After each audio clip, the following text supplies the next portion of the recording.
انسانی زندگی کے 3 مرحلے ہوتے ہیں۔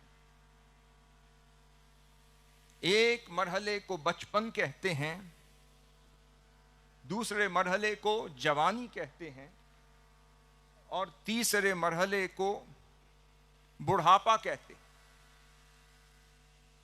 بچپن کا زمانہ معصومیت اور بھولے پن کا زمانہ ہے۔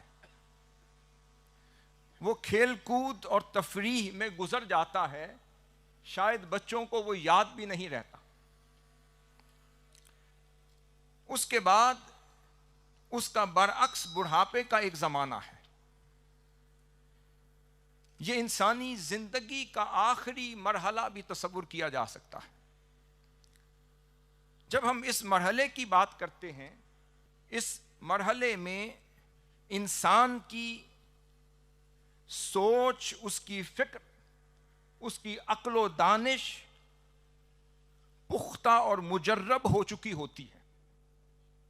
جب کوئی انسان مختلف مراحل سے گزرتا ہوا، بتدریج ترقی کرتا ہوا، جب ادھیر عمری تک پہنچتا ہے، تو اس کی سوچ اور فکر، عقل و دانش، شعور، اس کا ادراک، اس کے افکار، اس کے نظریات، اس کا فلسفہ، اس کا استدلال، اس کا زاویہ نگاہ یقیناً پختہ اور مجرب تو ہو جاتا ہے، اور اس کے اندر تحمل، بردباری اور برداشت کے جذبے بھی پیدا ہو جاتے ہیں۔